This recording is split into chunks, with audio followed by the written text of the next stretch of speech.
ఈరోజు తేదీ 24/2/2026 నాటి సాయంత్రం 4 గంటల ప్రాంతంలో మా ఎస్ఐ శ్రీకాంత్ మరియు తన టీంతో పోలీస్ సిబ్బందితో ఫరూక్ నగర్ తెలంగాణ చౌరస్తా వద్ద వెహికల్ చెకింగ్ చేస్తుండగా ఇద్దరు అనుమానాస్పదంగా వ్యక్తులు మా పోలీసు వారిని చూసి పారిపోయే ప్రయత్నం చేయగా మన పోలీస్ సిబ్బంది వారిని వెంబడించి పట్టుకోవడం జరిగింది. పట్టుకొని వాళ్ళ చేతుల్లో ఉన్న బ్యాగుల్లో చూడగా అందులో ఈ ప్రభుత్వంచే నిషేధించబడ్డ డ్రై గాంజా ఉన్నది.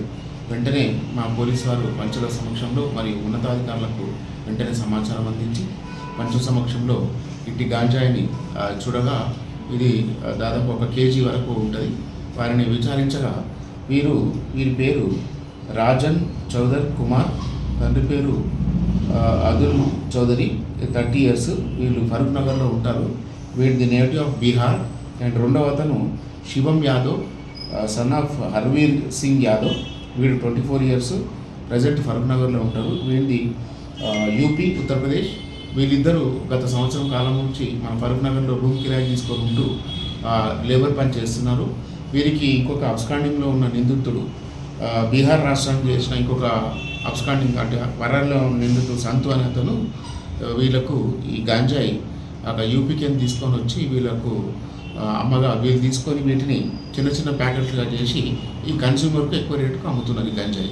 సో వీళ్ళు ప్రభుత్వంచే నిషేధించబడినటువంటి గంజాయిని ప్రభుత్వ వ్యతిరేకంగా అమ్ముచు ఈ విధంగా సమాజంలో ఈ గంజాయి మత్తున అనేది చేసి యువతను పెడదామని పట్టిస్తున్నారు.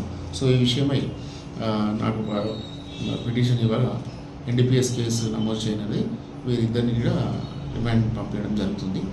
ప్రజలందరికీ మా యొక్క విన్నపం ఏమనగా ఎలాంటి ఇన్ఫర్మేషన్ ఉన్నా 100 డయల్ చేసి చెప్పాలి. అందరం ఈ గాంజా అంటే డ్రగ్ రహిత సమాజాన్ని నిర్మించుకో మీ పాత్ర వహిస్తూ మాకు సపోర్ట్ చేయవలసిందిగా మా యొక్క విన్నపం. ఇట్టి ముద్దాయిల నుండి పంచుల సమక్షంలో 1 కేజీ డ్రై గాంజా మరియు వారి వద్ద 2 మొబైల్ ఫోన్లు కొంత నగదు స్వాధీనం చేసుకోవడం జరిగింది. వీరిని అరెస్ట్ చేసి కోర్టులో హాజరుపరచడం జరుగుతుంది. Thank you.